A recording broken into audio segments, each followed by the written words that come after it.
សួស្តីនឹងសូមជម្រាបសួរពុកម៉ែបងប្អូនអ៊ំពុំមីងទាំងអស់គ្នាឥឡូវដល់រដូវស្វាយហើយស្វាយនេះគឺមានផ្លែធំនេះមានឈ្មោះថាស្វាយទុរេនខ្ទិះអ្នកខ្លះក៏ហៅថានងកវ៉ាន់អីចឹងទៅប៉ុន្តែទុរេនខ្ទិះ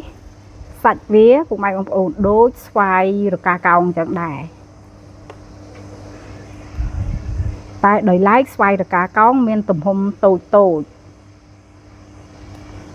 រីឯស្វាយមួយប្រភេទនេះវិញគឺផ្លែធំណាស់បើអ្នកអត់ចេះបន្ទុំស្វាយគឺថារលួយអស់អត់បានបរិភោគទេស្វាយនេះគឺពិបាកបន្ទុំណាស់នៅពេលដែលបន្ទុំគឺគេវិចខ្ចប់กระดาษឯណោះដើម្បីកុំឲ្យវារលួយ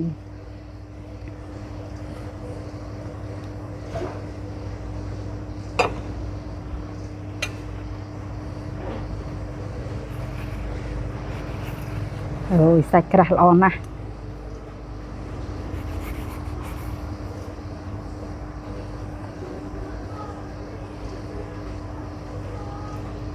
និយាយទៅបរិភោគផ្លែស្វាយតើពុកម៉ែបងប្អូនមានដឹងអំពីអត្ថប្រយោជន៍របស់ផ្លែស្វាយដែរឬទេបើនិយាយអំពីអត្ថប្រយោជន៍ផ្លែស្វាយគឺថាច្រើនហ្មងមានរហូតដល់12ចំណុចឯណោះ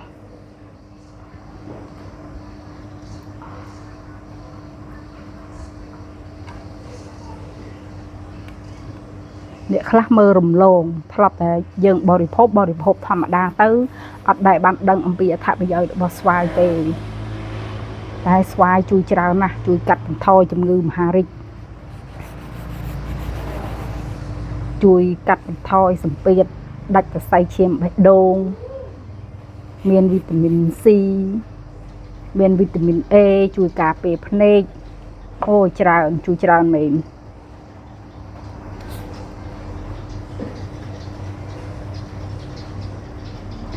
ផ្លែល្អណាស់តែនេះអើយមិនតាន់ជាទុំល្អប្រមាណទេសបកនៅរាងខៀវនៅឡើយ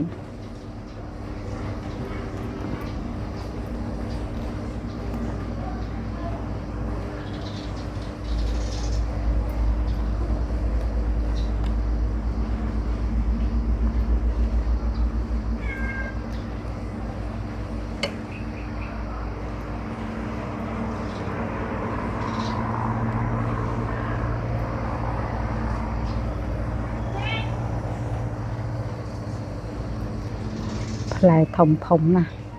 ស្វាយនឹងអាស្វាយនឹងគឺខុសគេខុសឯងចឹងឯង